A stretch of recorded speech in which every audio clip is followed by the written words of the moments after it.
Good evening, everybody. For those that don't know me, I am going to pass over to my dear colleague for most of tonight. But before we do that, very, very warm welcome to you all. Thank you for coming tonight, giving your support, not just for the evening, but your support for Thame Church through the whole of last year, which was not the easiest of years, was it? Especially for some of us. But I've said it before, when we were interviewing for Team Vicar, we ended up with a good field, and all the others said no. No. There's no secret that Andy was a very, very strong candidate for me. And I was thrilled when others agreed and we were able to offer Andy the position, and even more thrilled when he said yes. And then life sort of started and went downhill rather rapidly. But the amazing thing is, it wasn't on the cards, it wasn't on the table that I was going to need even surgery at that point, let alone that it was going to start going wrong. And there could not have been a stronger person that I sincerely believe God put before us than to have Andy and have him step into the role, to be honest, at a time that had already been challenging because he was living in Whitney. And so that put him and also his family under some pressure in order to do that. But not for one moment, when I eventually became compos mentis, not for one moment did I feel that the church was going to be in some sort of difficulty with the team that was there and headed up by Andy and the church wardens. So this year has been a year where I'm gradually returning, but it's only appropriate that Andy, as the team vicar, takes you through tonight, looking backwards, and then also sharing with you where we both and we as a wider team believe the church is heading as we look forward with excitement and anticipation into this coming year with 2024. So thank you very much for your time. Thank you for your love and prayers for me, for Ronnie, for Nat. Thank you for giving Andy your support as well, and also for the church wardens as they've overseen us through a longer and challenging period than we thought there might be. So, fella, over to you. Thank you, Mike. If I can add my thanks to Mike's as well for you coming out this evening. It's great to have so much support here. I'm just going to start with a short reflection and on a passage from a psalm before we begin the business of the evening, just to set us off.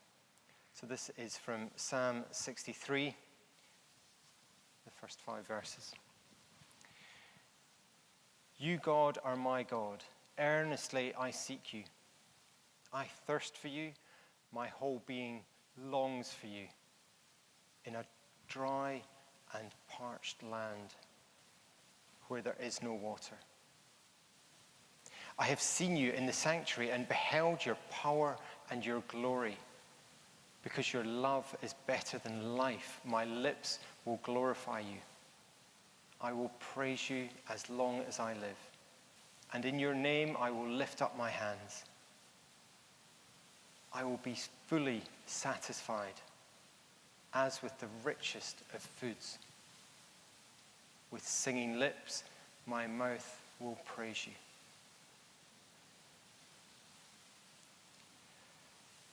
And I just want us to reflect a little bit on these words as they're on the screen there. And the question is, how earnestly are we seeking God? Do we thirst? Do we long for him? Are our souls satisfied as with the richest of foods? And when I put those questions to our standing committee last week, the response was, well, yes, but we could always do more. And I think that probably speaks for most of us. But I want us to start this evening, and really as we review this year and look forward to the next year, to be hungry, to be earnestly seeking, thirsty for more of God. And cycling here this evening, there was a real sense with children out playing in the streets, the cricketers practicing on the green, and this sense of, new fields having been ploughed over, that we are at a turning point. We've got Mike and Emma back, and in a sense, we're like, okay, let's try this again. But I think we have a real opportunity to see what God is doing, and then to really nurture and dive in and walk with God in the months and the years ahead. And my sense is he will be doing great things. But we can be complacent and we can be relaxed, a little bit like, in a sense, there's maybe been a little bit of a desert time as a church. We've not seen a huge flourishing in the ministries of the church. Yes, we're doing considerably better than we were during lockdown. Things have started to pick up, but we're not seeing that explosion yet. And it feels like we're maybe in a bit of an oasis in the middle of the desert, where we're recuperating, we are drinking, we're recovering, but we're still in a bit of a desert place. We've not seen that rain come, that spirit move, and the desert come to life. But that is a sense that I have, certainly, of where we are going. So out of this hunger and thirst, we want to see that passion to praise and to serve God as we experience his love which is better than life. So let's just take a moment to pray as we begin. Heavenly Father, we thank you that you are here and you are with us. We thank you for all that you have been doing, are doing, and will do through us, through this church, in this community. We walk by faith, not by sight. And so give us that vision, Lord, even where we cannot see the way forward.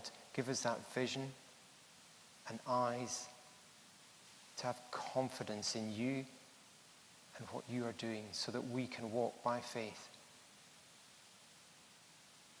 to do your will.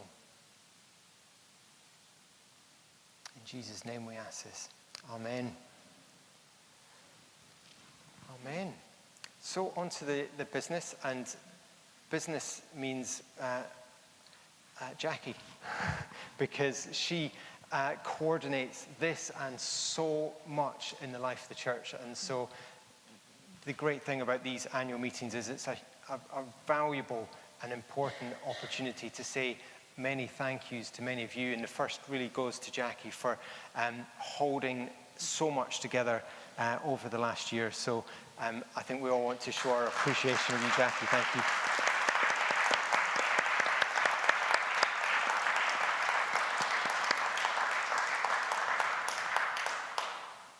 I certainly wouldn't have remained sane over the last year if it had not been for Jackie and doing so much. So thank you from me as well. The first part of the agenda is parishioners meeting and the elections of the church wardens. I'm delighted to say that Helena and David are happy to stand again. We have nomination forms from them, and there, as far as I know, no other contenders for church warden. Do we need to officially vote them in, or if there isn't any other, then we will say a huge thank you to them for all of their support, and thank you for being willing to stand again. greatly appreciated, and I've certainly valued your input and non-stop work. One is working this evening on the sound and vision desk. Thank you, David, and thank you, Helena. So please, let's show our appreciation to our church members. Thank you.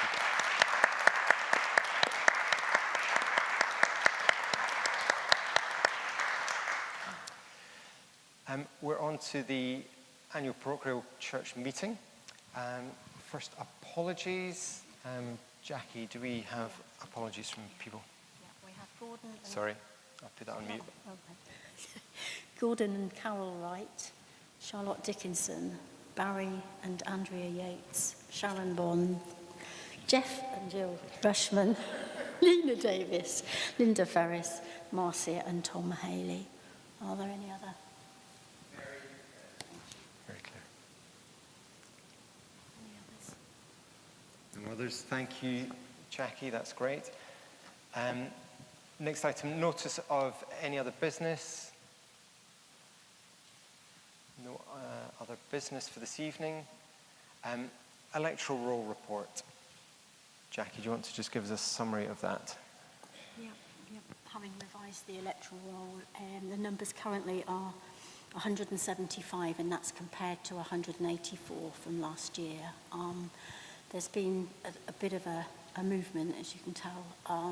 5 people have moved away, 4 have sadly passed away, 2 requests to come off the roll, and a couple of names added. And there are a couple of other names to add after this meeting. And I think I would certainly, I'm slightly surprised because I don't think we perhaps have pushed it as much as we could have to encourage people to join. We are doing a full revision of the electoral next year, so I think it will become clearer what the actual electoral is, because we've certainly seen quite a number of people join the church, but we've perhaps not encouraged as much as we could have for them to join the electoral roll, so we will do an effort to do that next year. Thank you, Jackie. Minutes of the last meeting, which was on the 19th of May here, last year. Hopefully you have seen a copy of them. Are there any comments or corrections from those minutes needed this evening?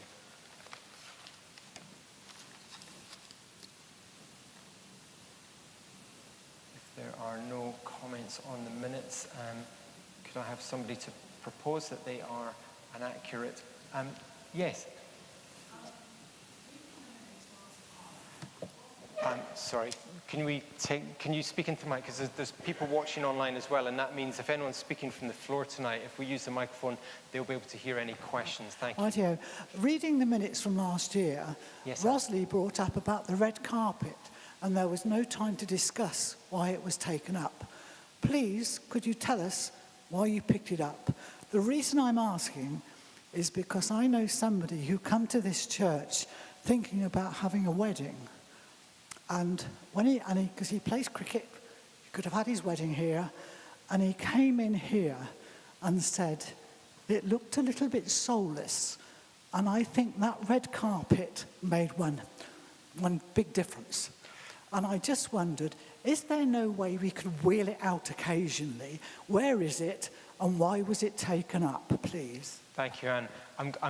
The red carpet precedes my time here, so I'm going to hand this question over to Mike. I can't remember the exact time, but the carpet was taken up during, I think, the year before last year. So it's been up probably for about 18 months now. It might even have been longer than that. The reason it was taken up was twofold. Folding a carpet, twofold. One was that we did have some trips and near misses. We had an occasion where there was a wedding and a bride tripped on the carpet. We also had a funeral, and nothing untoward happened, but it was a risk of something bad happening with it. The carpet also was although those not familiar, it was a carpet that went from the doors at the back to the front. And it did stop the church being able to be used as flexibly as it could with the carpet running down the middle. And that was impacting on some of the activities with the younger members, both with the toddlers and also with youth events that were going on in the church. To the best of my knowledge, I think there was a brief review of that at the PCC, but I'm looking for my church wardens to see if that was accurate, that it was. So that was the reason. I know that it wasn't completely popular with everybody, and some people are fans of it, and some people aren't. There was a wedding, and it might be the one that you were talking of, Anne, that for a time, a couple were seriously considering buying a carpet to put down the middle, but their mind changed actually before the wedding took place. But that's a brief summary of where we were and where we're at this point with the carpet. Thank you, Anne. If you could take the mic to David so that we can... Thank you. The PCC voted to have it removed. It's that straightforward. I couldn't quite hear that. The PCC had a vote on its removal. Right. It wasn't unanimous, but there was a clear majority for its removal. Great, thank you. Any other comments or questions or corrections from the minutes from last year? No? Great. Could I have somebody to propose the minutes as an accurate record of the meeting? Helena, thank you. And somebody to second. Christine, thank you. Christine beat you to it, Robert, sorry. You'll get a chance later on, maybe. Fantastic. Next bit of business. Sorry, and could we have approval from everyone of the minutes? Is a majority of gathering. No abstentions and no objections.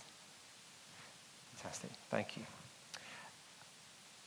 Next is any matters arising from the minutes? Or any further matters? No? Great. We will move on to election of our PCC and Deanery Synod representatives. PCC, first of all, a huge thank you to all of our PCC members for your time and ongoing energy to continue to support, steer, and take that responsibility. It is greatly appreciated. A special thank you to 3 people who are stepping down and who have served for a long time on the PCC. That is Susan Bennett, Gordon Taylor, and Robert Patterson. So could we show our appreciation to them for their time? Thank you.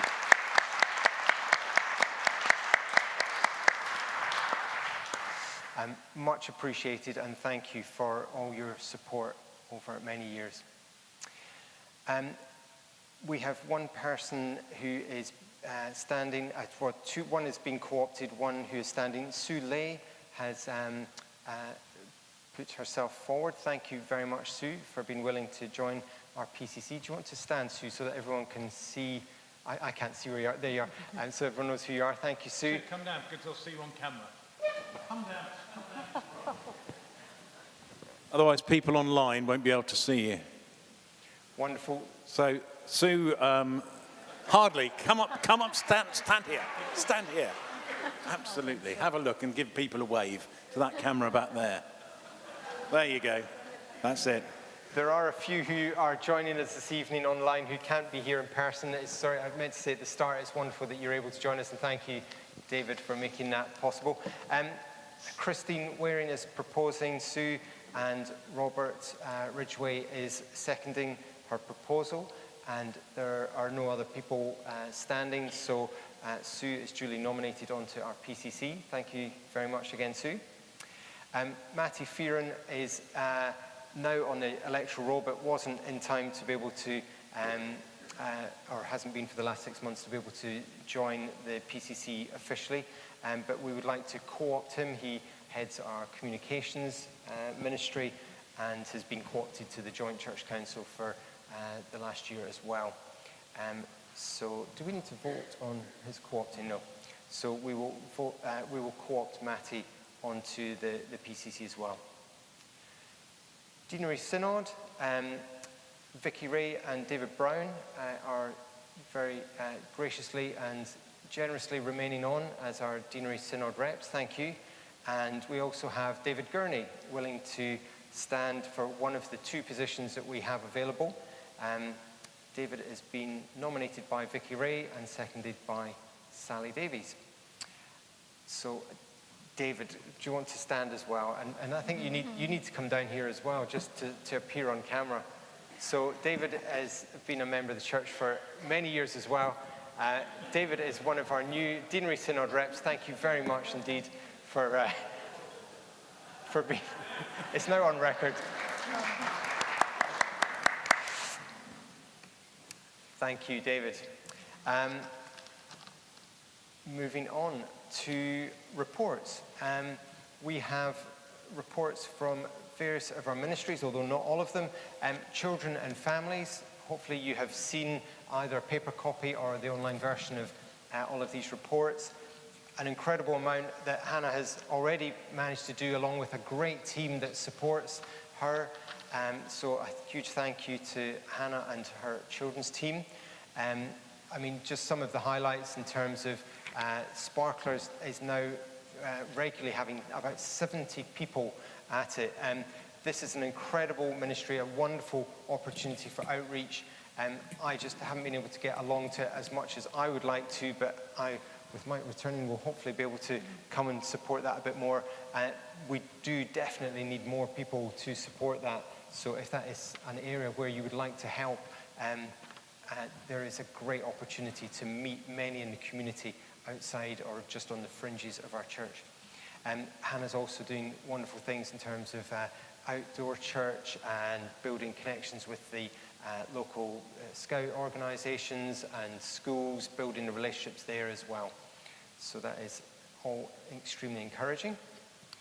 I don't know, I'll take any questions at the end of each, if there are any questions about children and families. Hannah wasn't able to be here, unfortunately, herself this evening. She's got an extremely busy week. If not, we'll move on to safeguarding. Is Sharon here this evening? Is up to speed with we're following the diocese dashboard, which just shows where there are gaps in some of the safeguarding areas. We're working through quite a number of those. She's getting support from various other people as well to do that. So that is a work in progress. Any questions on safeguarding? Thank you. Anna Chaplaincy, Graham has given us a quick update on that. And Anne is here, who is our Anna Chaplain, who asked that question earlier. Huge thank you to all the work that you're doing out there in the community, and with Cuttlebrook, the new care home opening up as well. There is an increasing need for that. Again, if that is an area where you would like to get involved in, we're looking to build up Anna Friends, so really building relationships with those in the community many who are unable to come to church. But that is an area. Do speak to Anne or Graham in particular if you want to know more information about that. But a huge thank you to you, Anne, and for your role in that. There's no other questions about that. Moving on to mission. A key aspect of mission is that we are bringing all the mission partners of the 3 churches, the group that oversees each in the 3 churches are now meeting together. And so we have 13 mission partners who we as Thame Church now support. And they will remain aligned to the 3 PCCs for historical reasons and connections that the PCCs have, but we will certainly communicate with and coordinate the support, the prayer support through that one single group going forward. A huge thank you to Robert, who does an incredible job of keeping us in touch. Thank you, Robert.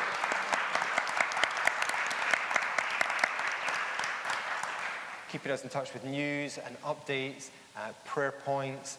If you want to find out regularly what is happening, please do contact Robert or Jackie at the office. We'll be able to put you on the email list for prayer updates for all our mission partners.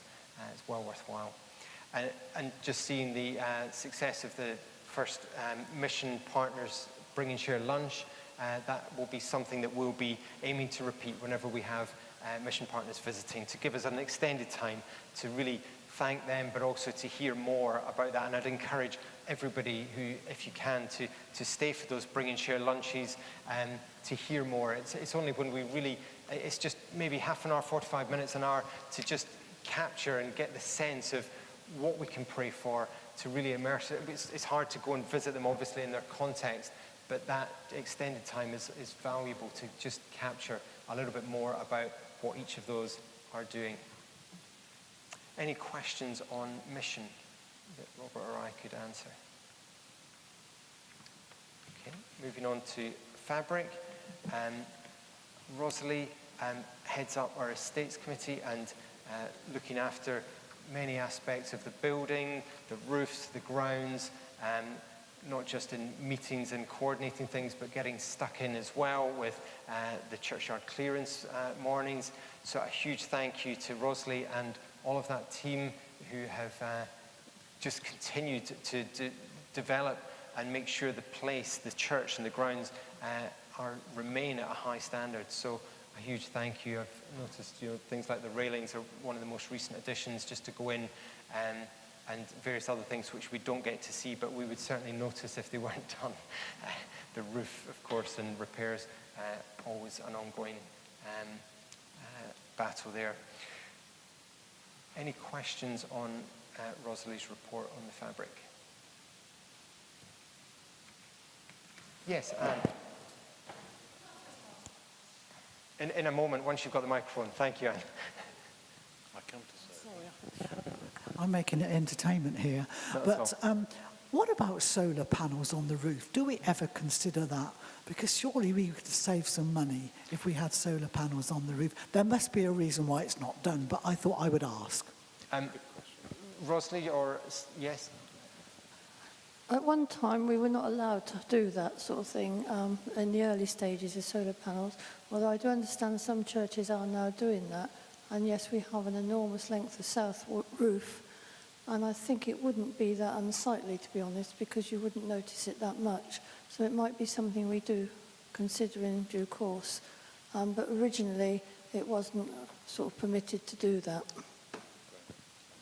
So we can count that as officially proposed to the Estates Committee. I don't know if Helena wanted to add anything, or... Well, as with everything, it's not entirely straightforward. I did sort of mention it to the church architect and said there can be issues with the lead. So it's on the list, but it's not the top. Sure. There are many needs in the church buildings. Because it's raised now, there will be a report back in 12 months' time or thereabouts, and we shall see how feasible things are. Yeah. Thank you, Anne. Any other questions on Fabric and buildings? No? Great. Moving on to finance. Natasha is our treasurer, who has faithfully served so well over the last couple of years. Thank you so much, Natasha. I also want to add thanks to Keith, who's not here today, but has taken on the reins of overseeing the Thame Church Finance Committee, which meets and reviews the overall finances as well.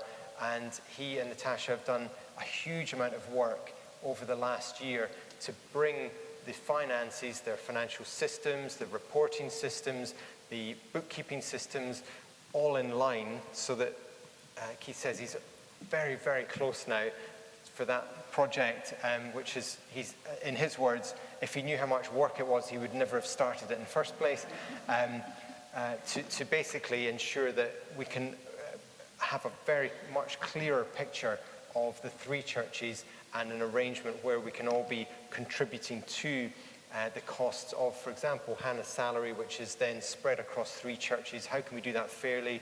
You know, income, expenditure, etc., all reported and all accounted for, and it's definitely beyond my knowledge. So we're extremely grateful to Keith and to Natasha. So could we give Natasha and Keith a round of applause? Thank you.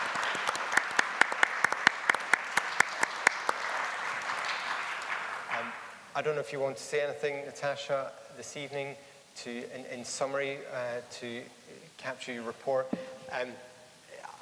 Basically, we are in a far stronger position than we were after the year before, where we had made not a huge loss, but we were going in the wrong direction. That has been turned around. People have really responded to the request to say, look, we need to get our income back up to meet the expenses. And people have risen to that, covered that gap, covered the extra costs of things like heating, which went up enormously last year. So a huge thank you to all of you for your generosity as well, which is now put us in a strong position to look at, okay, what can we do going forward from here? What more can we do in terms of mission and outreach, not just keeping open and keeping the costs that we already have covered? Any questions on the finances that we have? Yes, thank you. Hang on. We want to hear every word, Owen. We wouldn't want to miss anything. In English, yeah. I just wanted to ask about the parish share.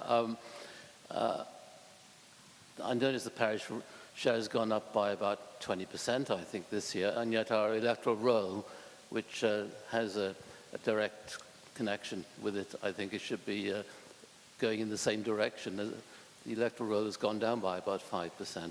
I know it's a very difficult area, and I know Vicky's done a lot of work on parish share, but why has it gone up by as much as 20%?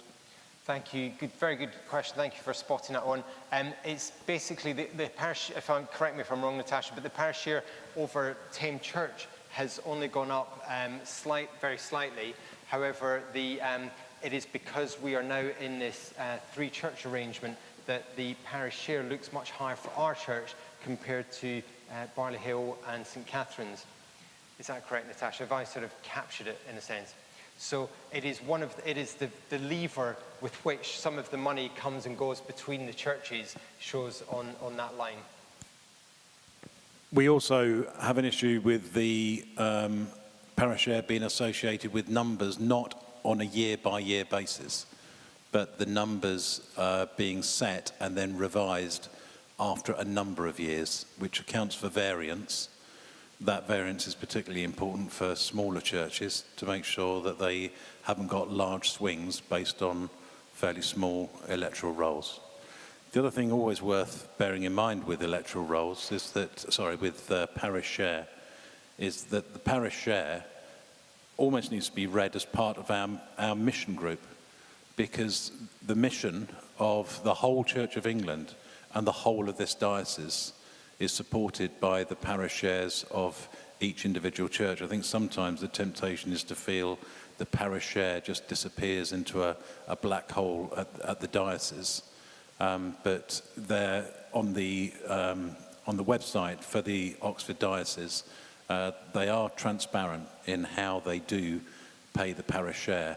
And a lot of it actually is to employ people like Andy, Emma, and myself. And that's one of the main expenditures that is there because of the gathering of the parish share. So the short answer is it hasn't gone up by as much as it appears on that report overall for Thame Church. It's only gone up in line with inflation. I think Vicky and then Helena. We're making Mike work hard tonight. Mike? Thank you. So just to confirm, because I sit on the synods that actually approve parish share and how it's distributed, it was supposed to go up 8%, and we agreed as a synod that it would be capped at 5% in the current year that we've just closed. We haven't seen sight of yet of what the next inflation will be. However, when we come to my report, we as a deanery have challenged the Church of England as a whole nationally about how parish share is, one, calculated and two, distributed. For those of you that actually want to see how the parish share for our synod, diocesan synod, is used, there is a paper called On the Money on the Church House website, which if you want, Jackie, I will send the link to you and we can share that with you. And like Mike says, that absolutely shows you where every single penny from this synod, a selection of churches and deanery synods, is spent. And like I say, in our deanery, we have challenged that heavily in terms of the amount that in Oxfordshire particularly we have to pay and how it's used. But in the meantime, if you want absolute clarity on where the money's gone, that document On the Money will show that, and I'll send you a link, Jackie, so that can be shared. Thank you, Vicky. And Helena had another question or point. The parish share is calculated in a very strange way. 20% of the share is the electoral roll. 20% is the population of the parish, and the remaining 60% is the number of clergy that we have. So the electoral roll isn't the determinant. Yeah, thanks for that clarification. That's really helpful. So a combination of factors influence that that parish share. Any other questions on finance? Great. We are going to approve the auditors later. The next point was just Deanery Synod and Church Wardens report. So thank you, Vicky, for your update on what's been going on in Deanery Synod, and Vicky did a very long, extensive report, which she very kindly edited down to that summary, which is in the report you now see. So thank you for doing that as well. And then Helena and David have put forward that update as well from the Church Warden's perspective. Thank you for that. Any questions or comments on that? Yes. Thank you.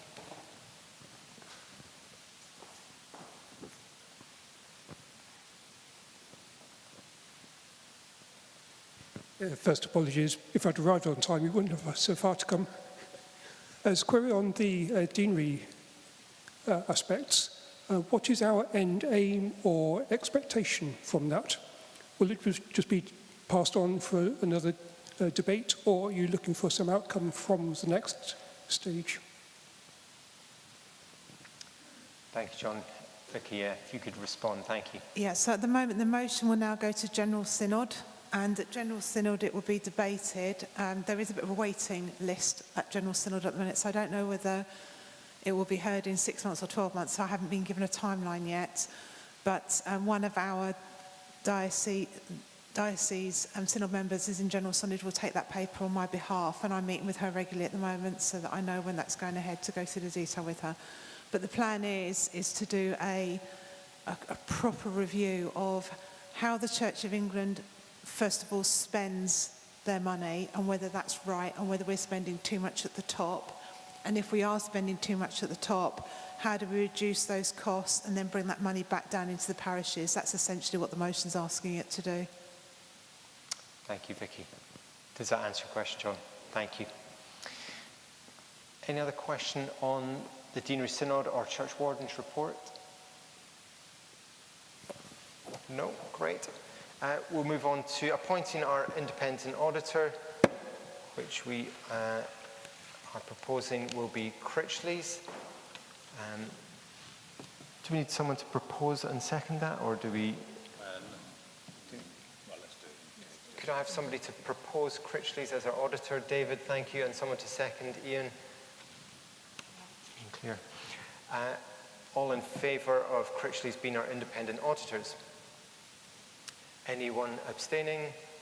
And anyone against? Great. That is put forward. Thank you.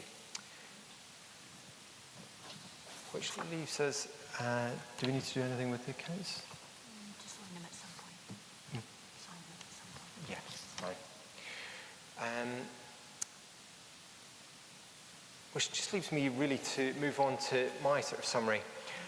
I was in quite a different position or sense and feeling when I sat here last year, when I wasn't even supposed to be in the chair. Not certainly from the outset.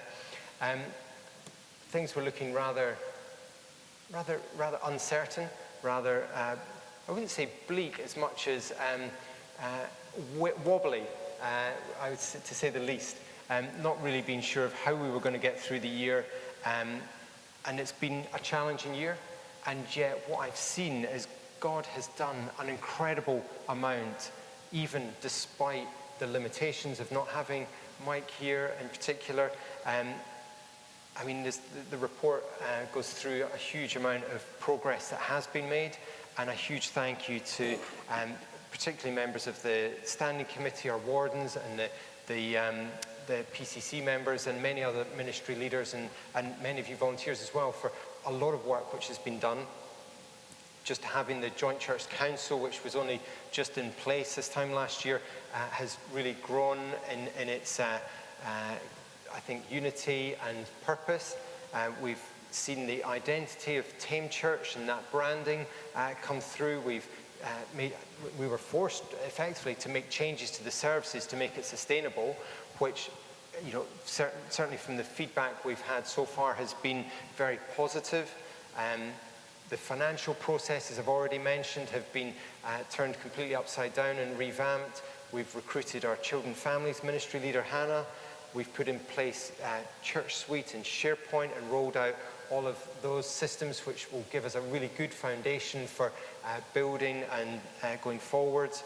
We've got a new website which is continuing to be expanded. Keith is probably, as I speak, working on that at home, transferring a lot of the data from the St Mary's website over to the Thame Church website. And we have also come through and turned around the financial position. So a huge, huge thank you, as I say, to everyone who's been involved in, I'm looking around and I'm quite sure everyone has played a part in one aspect of that or another. Other things just to highlight, our ministries like Sparklers I've already mentioned, 55 plus continues to flourish and is a great ministry, and another one which does need some more support. If you haven't heard or seen 55 plus, you must come along and see it. It is an incredible ministry where people from this church, other churches and outside the church come along on a monthly basis for a great meal, a talk, fantastic fellowship, and it's a sight to be seen. We get about, in the region of, again, about 70, 60, 70 people coming along to that. As I mentioned at the start, it is great to have Mike and Emma back as well, and that puts us in a strong position going forward. But there are, a number of changes that is bringing to the staff team, but also to the ministry. So please, your prayers as we adjust, as we try and refocus and go, right, where do we go from here?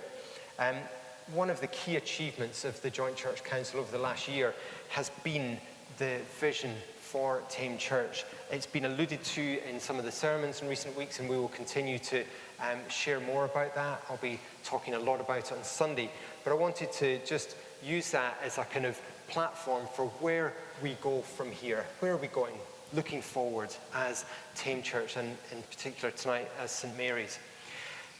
The vision, if we can have that first slide up, the vision is to see our local community transformed by the radical love of Jesus.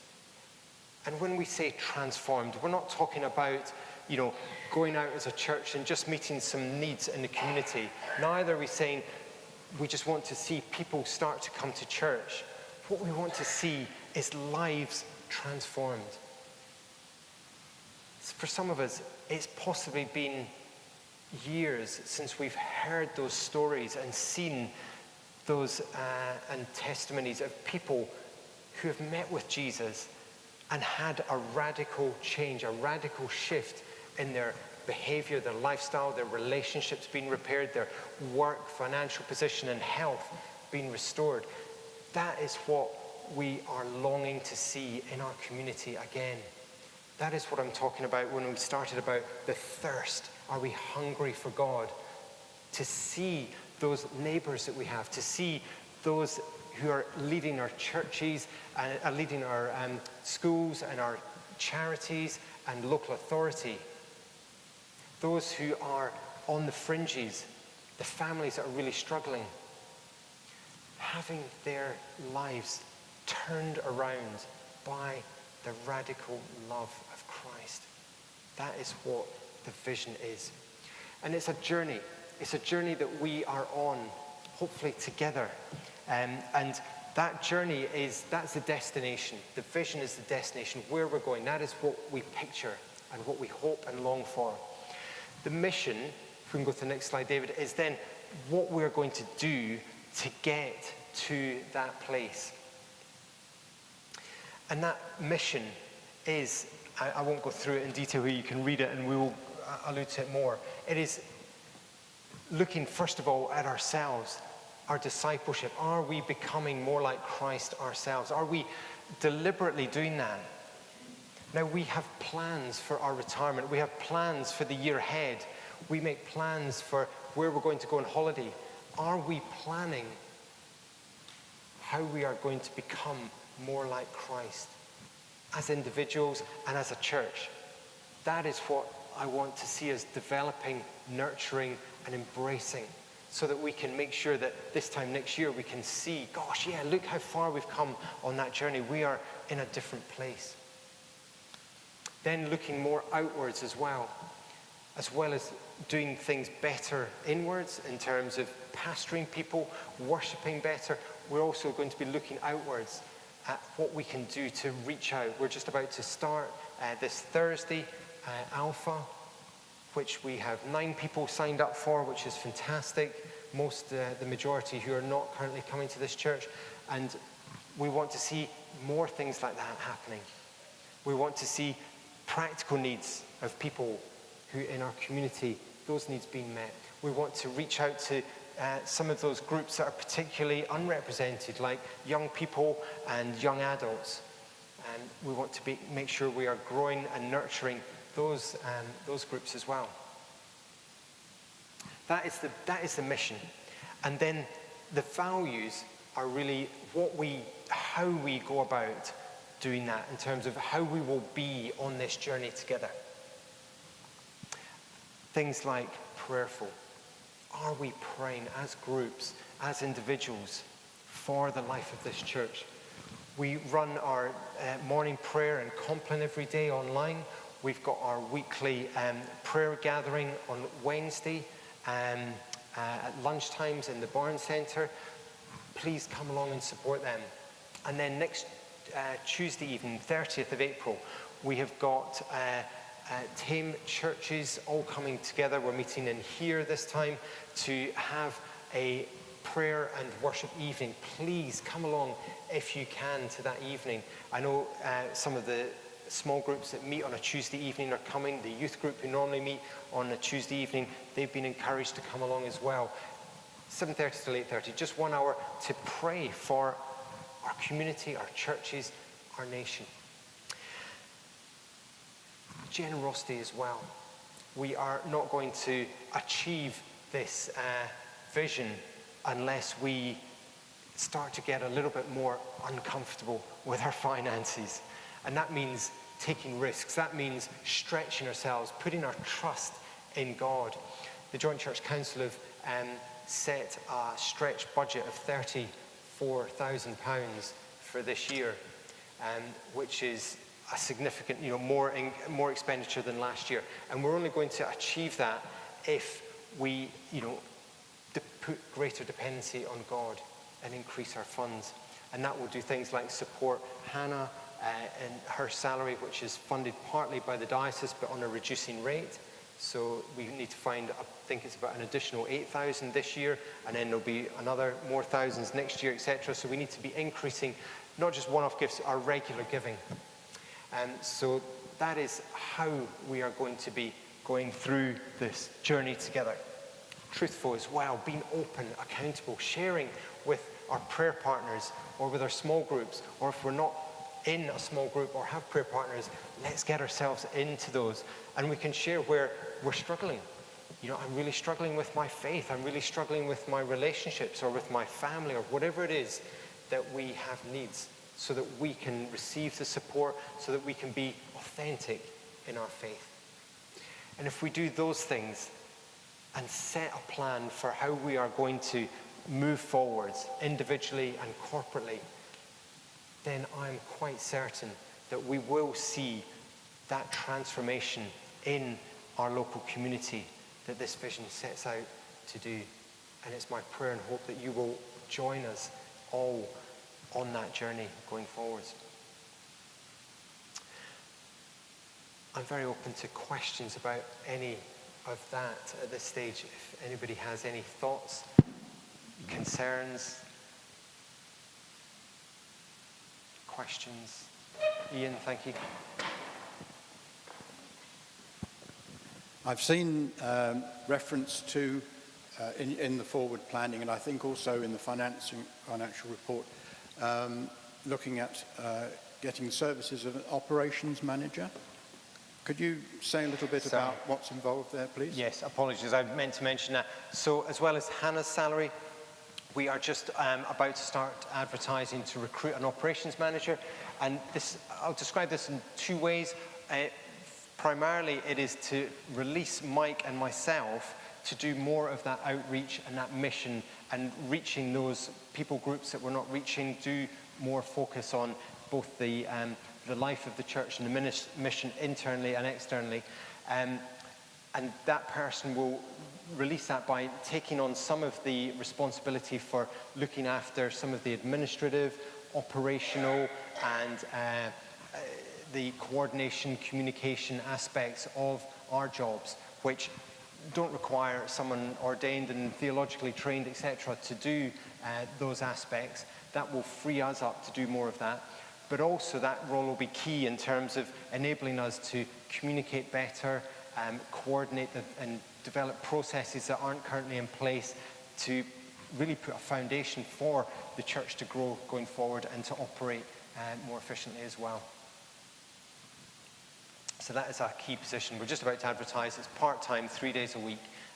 So if you know people who would like to consider that, do look out for the advert and encourage them to apply. Gordon. Andy, if my memory is correct, when we set up the Joint Church Council, it was as a trial project. I'm just wondering where we're at now. Thank you. Very, very good question. So the Joint Church Council is on a trial basis at the moment. It doesn't have any legal authority at the moment. It is just to help communication between the PCCs. The PCC, what we've done is we've asked the diocese to give us clarification now of what the next step is, and we're going to take those options to the PCCs for them to decide, yes, whether we want to go take those next steps. But certainly the sense that I've been getting, certainly from Barley Hill at the APCM last week, is one that, yes, we want to take further steps to formalise that Joint Church Council to continue to that journey of bringing the churches together. Any other questions? Ian and then Owen. Yes, just following up on that point, Barley Hill were considering the formalising of the JCC. We're not this evening. Why is that? In terms of that proposal or that question was put to them. I'm not sure what you're referring to, sorry. Well, what I just heard was that Barley Hill at their APCM were examining the question of formalising the JCC. Is that? I wouldn't put it that formally. Oh, sorry, then I misheard. Yes, at the APCM last week, in discussions and in comments that were made, so it wasn't an agenda item or a point to discuss, which we haven't done here, no. It was just, it was some comments from the floor. Are we now sort of in a position where we might start to canvass some views from St Mary's. I'd be very open to having a few comments. I'll take, was it Owen had a question first of all? And then, yes, I'd be very happy to hear any thoughts, comments, views about that process as a whole.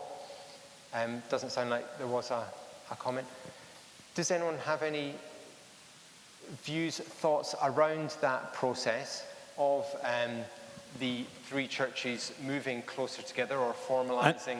Andy, I think Yes. one of the things that people informally were saying to me was, why, when we're having Thame Church, why are we having APCMs in three different churches? And so that view, in effect, was coming from the floor. People saying,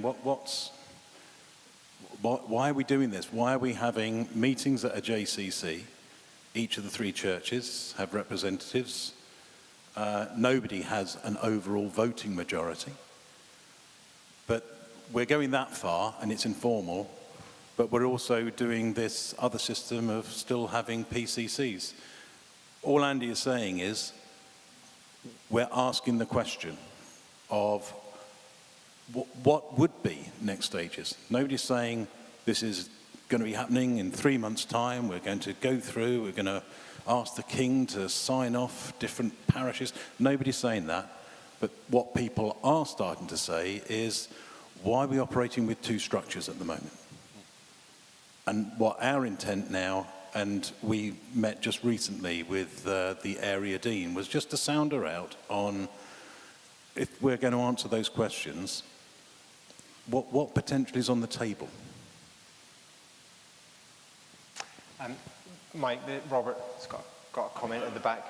Yeah, but if you got one here first, yes. Robert Patterson at the back there, but... It's a different subject. Yeah. Different subject, right. Same subject. Thank you, Robert. Thank you. The thing about the PCCs is that they have statutory commitments. JCC does not. If we were going to change it, we'd have to somehow find a way of getting the statutory commitments given to the JCC with some sort of statutory consent. I don't know what more to be said. Yes, and that's the process which the diocese will be guiding and advising us on, is what is the next step if we want to go to formalise that joint church council to have and take on some of the powers of the PCCs. And indeed, that is happening in what we were told, were we in Hadnam 2 days ago? I can't remember. The area dean was sharing information, because she's also an archdeacon as well, to say, actually, there's at least one other church somewhere in the diocese in the north that has been through a similar process, and it took a long time, and her view was, well, at least you've got something to look at rather than starting it completely from scratch. John had a question at the back. Thanks, Mike. Thanks. I guess a lot of the arrangements will probably come out of the design and the work from practicality. As an end point, do you think people who aren't in JCC will see an impact or a change from the grass level? I couldn't quite hear the question. Can you repeat it, Mike? Could you hear it from there? Yeah, will people on the ground see a difference if a JCC was operating compared to PCCs? You'll see my smile being slightly bigger because it means I won't have quite as many meetings to go to. In reality, it will impact the PCC members only, because the representation of PCC members will all the PCC members. Actually, no, I'm speaking out of turn, because actually I made a comment at the standing committee about this, and then Keith goes, no, but the PCCs remain. And so that is why the diocese is guiding us through this process, because I'm not clear quite how the picture looks going forwards. But no, in terms of people on the ground who are not involved in PCCs, I don't think that they will see any difference, other than, as Mike says, potentially we might not have APCMs, but even that, I'm speaking before I know fully what will happen. The JCC was set up when I was still, fully in the role of rector. And two things were guiding principles. one of the principles was that the JCC had no legal authority. So the PCCs met behind the JCC, the Joint Church Council.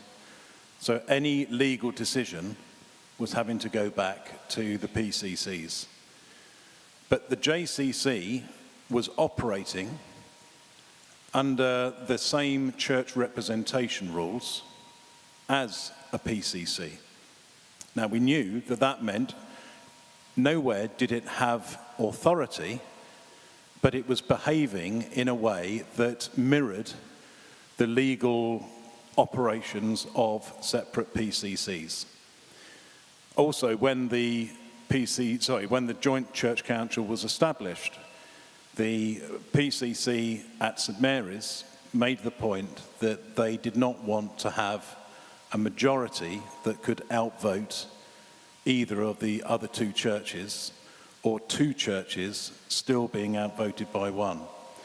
So we were trying to set up a system that was as democratic as it could be, but still recognizing that each of the churches would still retain their full legal authority as parish church councils. We would not be the only area that would be working with a joint church council. So, for example, down the road where Emma has been in Chinna, they have a far more complicated system than we have, but where there are joint churches that operate jointly with a joint team council, and I think still one of their churches still operates with a separate PCC. So, in effect, we weren't doing anything truly radical. We were trying to operate mirroring what systems we knew were existing elsewhere, but not wanting to formalize anything. Because anything formalized too early would take an age to disentangle. That was always the principle from the beginning, encouraged by the diocese as well. Basically, suck it and see. Now we are sucking it and seeing. The voice has been expressed of, well, why do we need to still do it this way? Well, we need to because that's the legal way that we're doing it. But when the voice comes in from individual PCCs to say, hang on, can we look at alternatives? Then we can look at alternatives. There's not a rush, but Andy's absolutely right. At the moment, it's taking a lot of legwork from us to be operating with both the JCC and also individual PCCs, where our priority is to focus on the mission of the church, primarily outward looking. Okay? Thank you. Rosalie.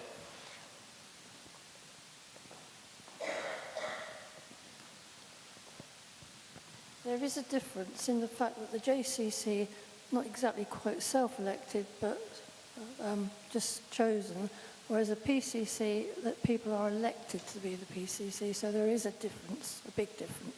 And that's one of the changes that would need to be made, yes, if to formalise the JCC, is they would need to go through a process of, to take on those legal bodies, they would need to be voted in like PCC members. But I think all the members of the JCC are representatives that have been put forward from the PCCs of the three churches. Yes. Any other comments, questions? Different topic, Owen?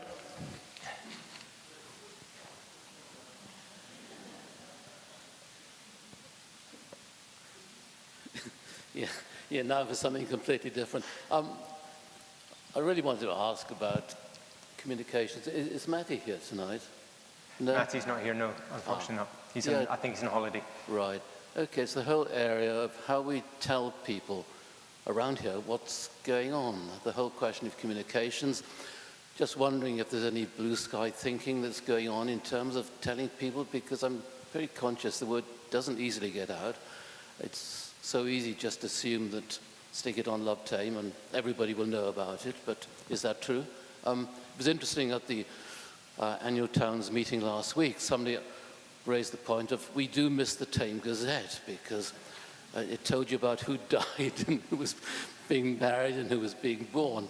I know, a bit facetious, but yeah, that's the old-fashioned way of communicating. But how do we actually tell people what is going on? How do we tell them about something different that's happening here? How do you tell them about what was happening at the moats on Easter time? Yeah. How do we get that message out to people? Is it being looked at? Have you got any? Yes. Oh, yeah. Whilst I've raised this subject, I would just point out in terms of communications that I know I've mentioned it N times before, but we're still advertising the Barley Hill services on the notice board on Greyhound Walk.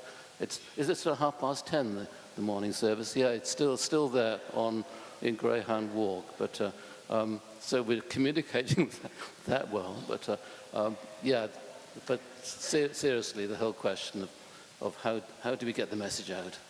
Absolutely, and this has been flagged up. Certainly, we've been talking about it at the Standing Committee for quite a number of months. And one of the great frustrations is just that we've put out several requests for volunteers to come forward to help. And there's Matty has got Al and Keith both help. So Al is currently in the process of printing a poster for that board.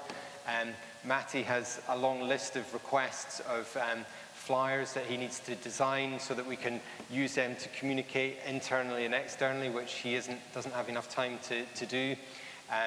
We're trying to train up Jackie on how to use Canva, which she has no idea and is daunted by. If we have other people who have got some fairly, just time with graphic design skills, we would love some more support. The operations manager coming in will hopefully be a key part of increasing our capacity for doing more communication and coordinating the communication better as well. So I would hope that we're sitting here next year looking at a position where we can say communications has come a long way. But please pray for people, both operations manager role to have those sort of skills, but also other volunteers, because that person in 3 days a week has got a very long list of things to do, and communications just one of them in terms of coordinating. So we do need more volunteers to help in that area. Incidentally, on marriages and deaths, for a time we wanted to see how it would be by omitting those on weekly news. We're now in the process of putting that back in because of people wanting to have that information. It will be put in very delicately. It won't be sort of death notices, but it'll definitely make it clear whose funerals are coming up. Yeah, so that's been refined so that rather than having a long list of all the funerals to the congregation who may or may not know them, they'll be on the website so that people who are just checking out where our church is because they're coming for a funeral will see on the church news page, oh, and there's that funeral's there, or a baptism. Similarly, those will be notified there so that people outside the church get to see and see that those are being recognised, as well as people that are known within the church family hearing about ones in things like the email and the paper copy of church news. Other questions? Yes, Anne.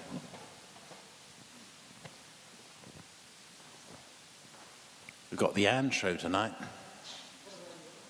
You're going to earn your money tonight. Just a question, information really, because I don't know, most of you know I go to Stoke Talmadge quite often, and Peter is in charge of Tetsworth, Lewknor, Stoke Talmadge, but Mike is his boss. So how do the parishes work then? Is there a benefit? What goes on? Could you please explain? Anyone would think you put me up to that question. Because, let me give you an update, that Peter will be moving on. We haven't got an absolute date, but before Christmas, Peter will be moving on. We are formally, it may be that not everybody's aware of this, but we are formally a team of 9 different churches. There is no way that you could oversee 9 churches effectively. Peter Waterson has got a role which is known as a house for duty.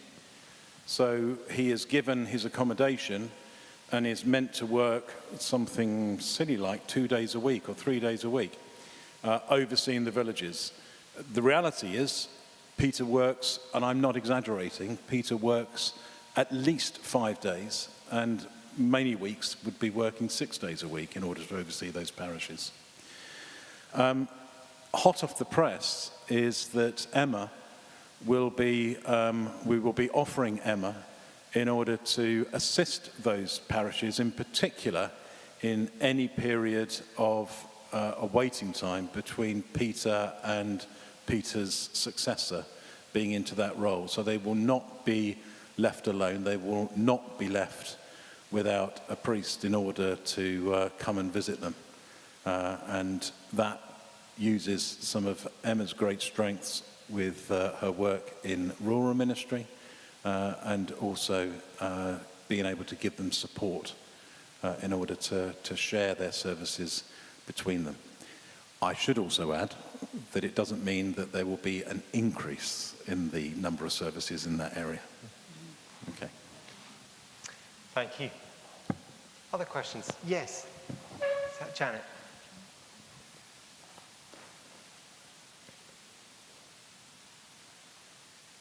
Thank you. Mike just said about looking at Towersey and that, and well, you know, the villages and increasing the services. Is there any chance of long-term here increasing the services once we get everybody back and running? Because I do miss my 6:30.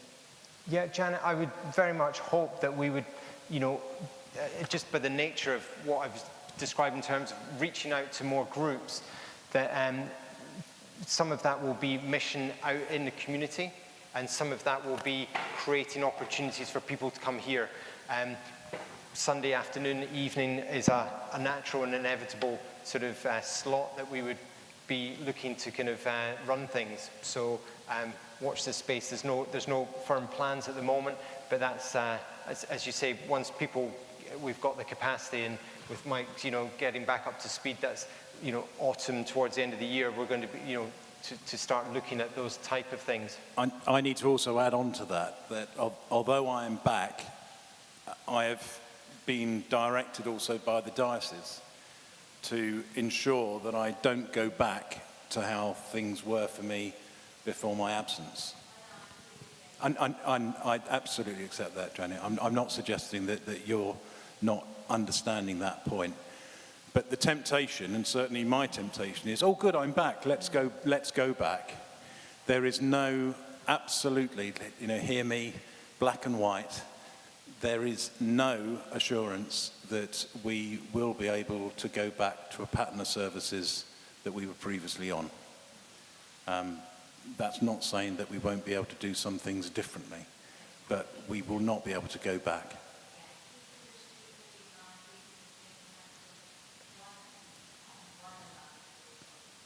Yeah, keeping it in mind for those that couldn't hear, but keeping it in mind about those services that were important for people to keep them within this church.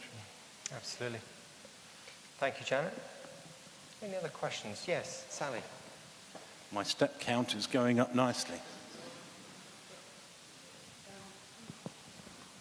This is probably happening, and I haven't actually, I've missed it, but I'd find it helpful if when representatives from Thame Church are leading Meadowcroft, that we sort of know about it, that it's somehow put on the church news so that we can be reminded to be praying for them, as it is part of our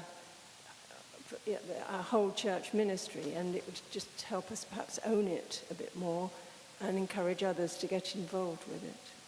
Thank you, Sally.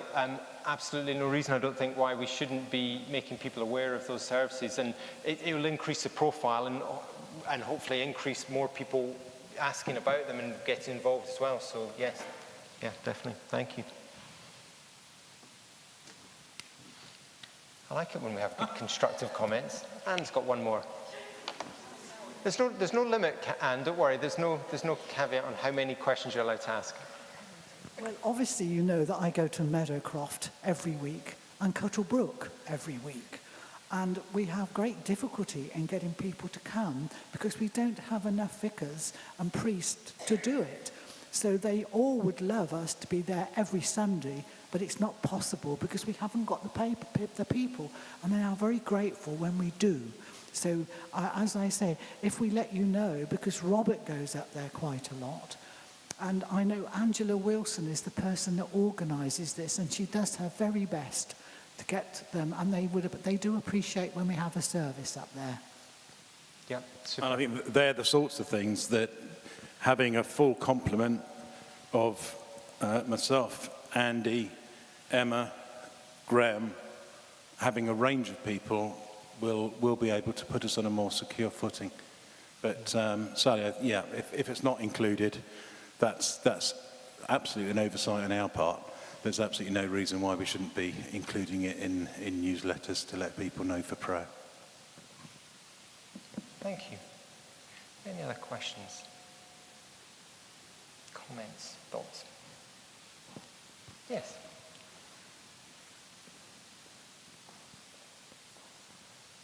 Thank you. I'm just sitting with a thought, so I'm going to share it with you. We've got a mission statement and a lot of, can't remember, values and whatever else. Do we already know what members of the church are currently doing in our community? And secondly, how will we know this time next year whether that has increased and we've made progress? I think that's...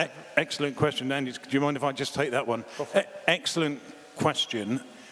And one of the really helpful things that Andy's been able to do over the last year is to have termly ministry meetings of people who head up the various ministries within the church. So, you know, the pastoral team, the kids team, the estates team will be joining that, the worship team, and having updates that are shared within that meeting, because we were getting to that stage where it was really difficult to know exactly what was going on. We had a good idea, but trying to remember, well, which small group is the new one? When do they actually meet? And we've been able to share that out now by having individual ministry team leads that are able to gather that information and share it. And I guess the measure will be whether we can answer that question in a year's time and say we may not know all of it, but we're certainly in a stronger position of knowing what's going on. Thank you. Other questions? Christine, thank you.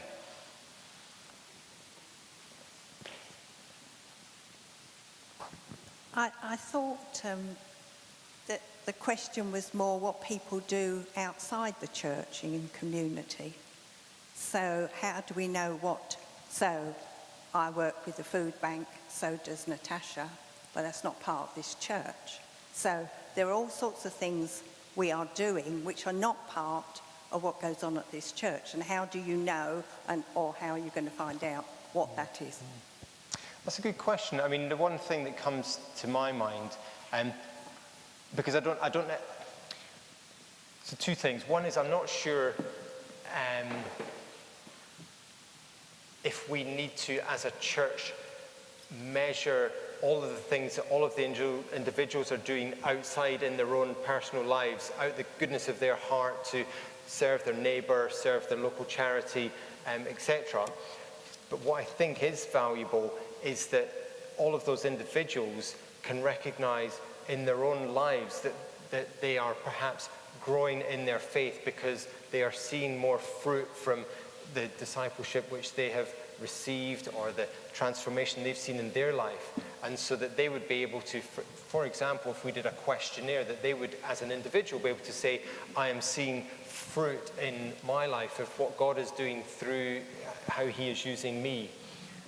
So that might be a barometer way of, but I think, because I think it's important to obviously understand clearly what is happening in the community the wider community. I think going back to Owen's question about communication is another angle. It would be helpful for us to increase the forms and ways of communicating so that when people are aware of needs in the community, those get raised. Where there is a need and we can make people aware of that, individuals in the community can say, well, I can help with that, or I know people that can help with that because I work with them, or I help with that charity, I know people that have got those skills. So, and again, those are the sort of processes that we're hoping to improve so that there's better communication again.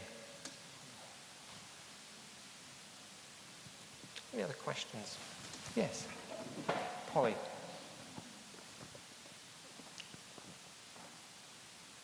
Sorry, it's not a question, it's just an idea that listening to the conversation about letting the town know what's going on here. One of the things we've done in the past was to have a stall at Christmas outside the town hall, giving out sweets and mince pies, but we would also hand out the flyers about all the Christmas services. But this is very simplistic.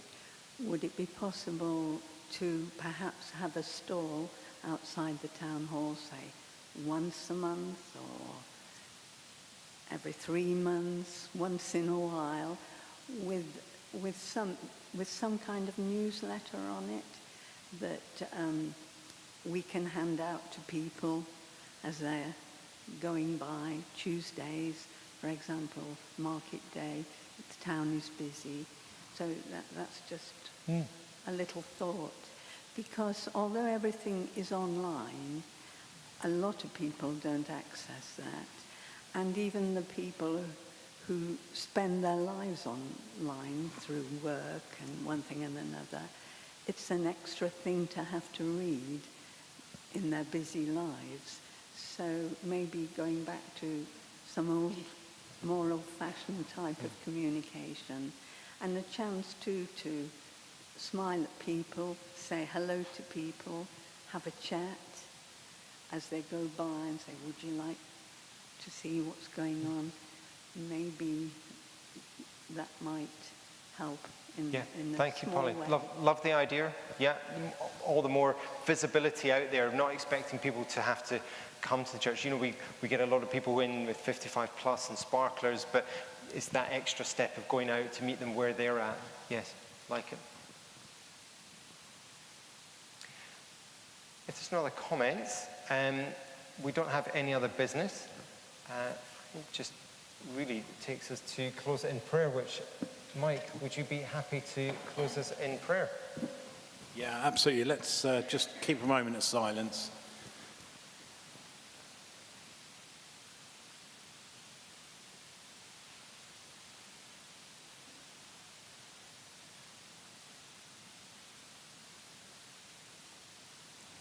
Just being aware that we gather tonight in this church building that's been here for centuries and centuries. And we want to give thanks for the witness of the Christian community in this area through so many years. The witness that this community has made through the lives of each of us gathered here tonight. Lives impacted, perhaps only for moments, alongside lives that have been transformed.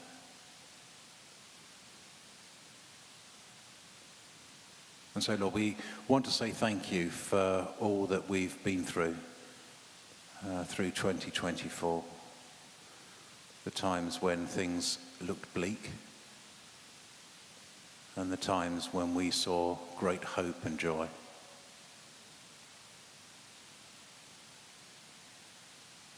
Thank you for all who give of their time. Those who pray for this place, those who work for this place, those that are part of this place. And as we look back in thanks, we look forward with hope with expectation, with excitement. Thank you, Lord, for new ideas that have been expressed tonight. Thank you for new folk that have joined the congregation here and in Thame Church. Direct our ways. Give us the humility to be able to listen to your plans rather than our own.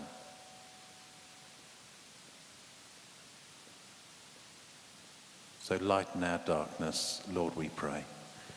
And by thy great mercy, defend us from all perils and dangers of this night. For the glory of God's name. Amen. Amen. Thank you, Mike. When you pray, you generally get prompts from God. One of them was just a couple of thank yous that I hadn't expressed as much as I would like to, and that is to the team that have supported me so much over the last year.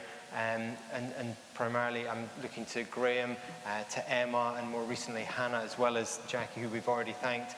But a huge thank you, if we could show our appreciation to them as well.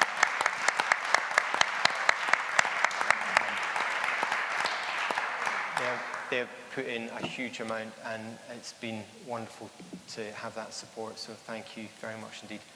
Thank you again for coming, and yes, I think next year I'd love to see this being a real celebration. I think we'll have some catering, some vision, maybe some photos and videos of things that have happened during the year, so that we can really celebrate in style what has been achieved, and so watch this space. And maybe even together with 3 churches, who knows?